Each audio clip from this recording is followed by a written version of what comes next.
It's story time, it's story time, it's story time, it's story time, it's story time, it's story time, it's story time with Uncle Scotty. Hey, hey, what time is it? Is it story time with Uncle Scotty? I think it is. I have the pleasure and the privilege of being your host for this story time with Uncle Scotty.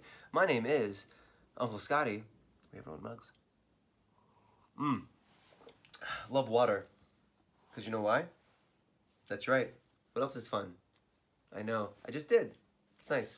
Sink right over there. You wouldn't know that, but I know that because I'm over here. Shout out to our sponsors, Time.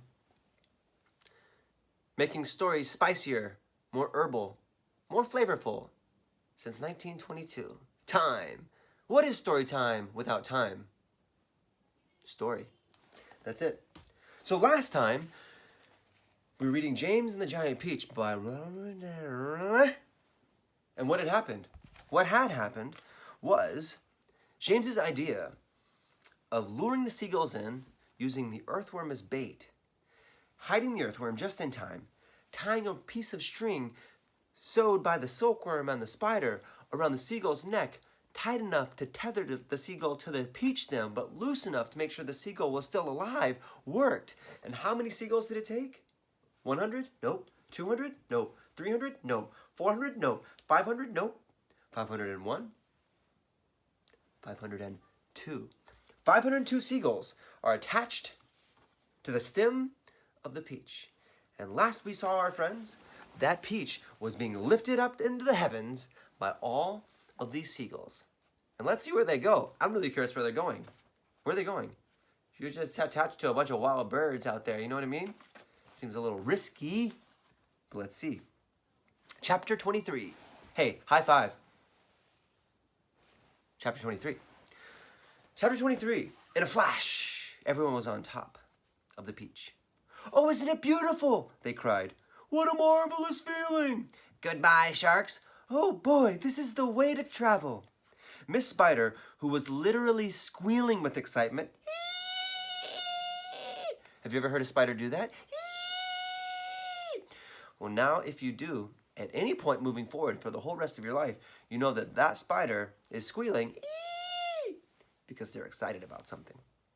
Miss Spider grabbed the centipede by the waist, and the two of them started dancing around and around the peach stem together. The earthworm stood up on his tail and did a sort of wiggle of joy, all by himself. He's blind, so he's not a very good dancer, but it's okay. Dance like nobody's watching, and by that, dance like you can't see how you look when you're dancing. If you're the earthworm. The old green grasshopper kept hopping higher and higher into the air. The ladybug rushed over and shook James warmly by the hand. Oh, nice. The glowworm, who at the best of times was a very shy and silent creature, sat glowing with pleasure near the tunnel entrance. Even the silkworm, looking white and thin and completely exhausted, came creeping out of the tunnel to watch this miraculous ascent.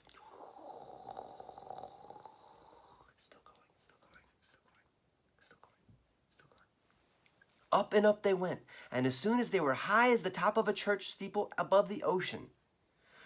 I'm a bit worried about the peach, James said to the others as soon as all the dancing and shouting had stopped, which, if it were me, would be a long time. You know what I'm saying? I'd be dancing and shouting for a minute. I wonder how much damage those sharks have done to it underneath. It's really impossible to tell from up here. Now here we can see. This is a picture to behold. Here's the peach. Look at all these friends. Look at jumping. That's pretty perilous right there. Friends jumping, dancing, shouting here. This, a bunch of seagulls. How many seagulls are here? How many do we think? 502. 502 seagulls. All the silkworm and spiders' threads. Drips. Drip, drop, drip, drop, drip, drop. And the furious hundreds of sharks below that are now missing their prey. Ha ha ha, sharks. Better luck next time. Next time there's a huge peach in the ocean that you can attack. Wow, talk about missing an opportunity. Am I right? Why don't I go over the side and make an inspection? Miss Spider said. It'll be no trouble at all, I assure you. And without waiting for an answer, she quickly produced a length of silk thread, attached it to the end of the peach stem. I'll be back in a jiffy, she said, and then she walked calmly over to the edge of the peach and jumped off, giving out the thread behind her as she fell. Except it to be 8. She had 8 legs. not 5. The others crowded anxiously around the place where she had gone over. There was a rather long silence.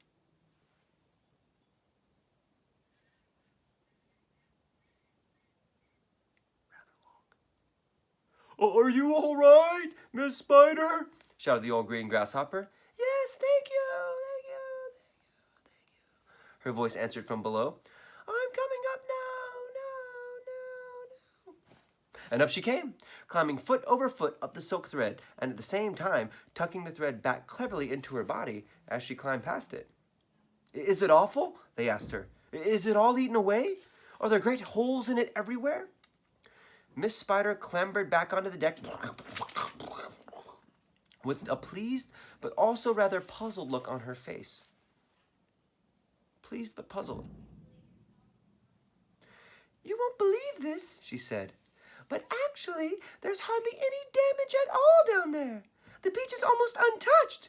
There are just a few tiny pieces out of it here and there, but nothing more." "You must be mistaken," James told her. "Of course she's mistaken," the centipede said. "I promise you I'm not," Miss Spider answered. "But there were hundreds of sharks around us. They turned the water into a froth. I saw their great mouths opening and shutting." "I don't care what you saw," Miss Spider answered.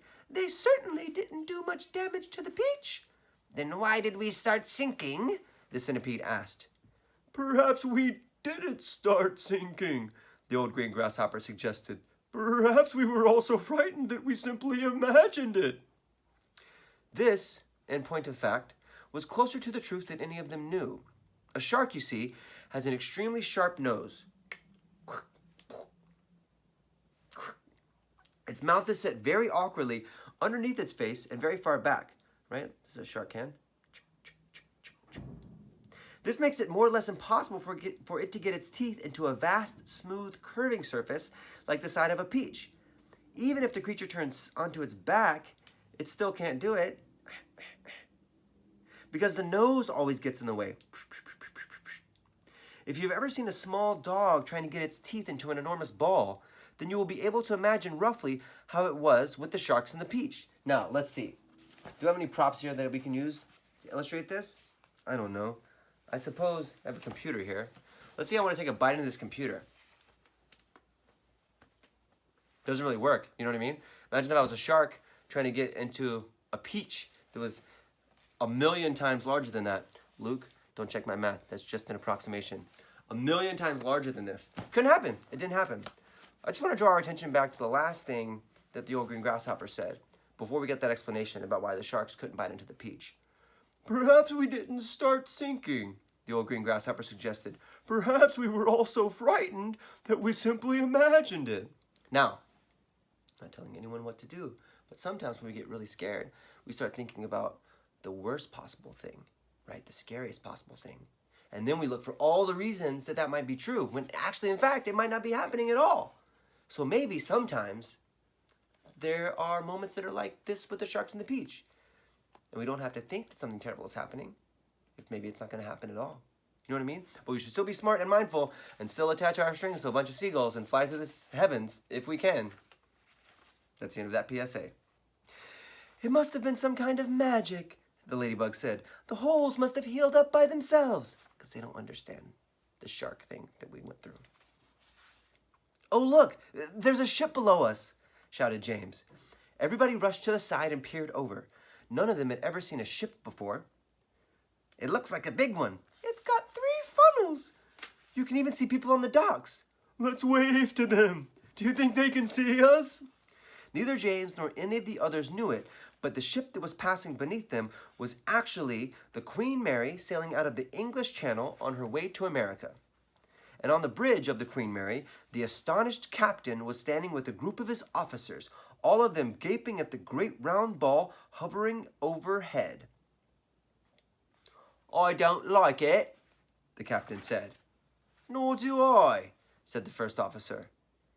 "Do you think it's following us?" said the second officer. I'm using these funny voices because this, as you recall, is the Queen Mary sailing out of the English Channel. So these people are all British, you know what I mean? So, "I don't like it," the captain said. "Nor do I," said the first officer. Do you think it's following us? Said the second officer. I tell you, I don't like it, muttered the captain. It could be dangerous, said the first officer. That's it, cried the captain. It's a secret weapon. Holy cats, send a message to the Queen at once. The country must be warned, and give me my telescope. The first officer handed the telescope to the captain. The captain put it to its eye. So here's the captain with a telescope. Captain, first officer, second officer. There's birds everywhere. Let's try that again. There's birds everywhere. Let's try one more time. There's birds everywhere, he cried. The whole sky is teeming with birds. What in the world are they doing? And wait a second. There's people on it. I can see them moving. There's do I have this thing focused right? There's like a little boy in short trousers. Yes, I can distinctly see a little boy in short trousers standing up there. And there's a sort of a giant ladybug. Now, just a minute, Captain, the first officer said. And a colossal green grasshopper. Captain, the first officer said sharply. Captain, please. And a mammoth spider. Oh dear, he's been at the whiskey again, whispered the second officer. So apparently the captain doesn't know when to say enough. He's a little out of his mind sometimes. The second officer's like, he's a little out of his mind sometimes. And a simply enormous centipede, screamed the captain. Call the ship's doctor, the first officer said. Our captain is not well. A moment later, the great round ball disappeared into a cloud, and the people on the ship never saw it again. And we'll find out what happens next time on Storytime with Uncle Scotty. I've been your host, Uncle Scotty, for this episode of Storytime with Uncle Scotty. Thank you to our sponsors, Time, for Storytime. And thank you for watching, as always. Can't wait to see you again. Take care of yourselves. Wash those hands. For 20 seconds. Still going.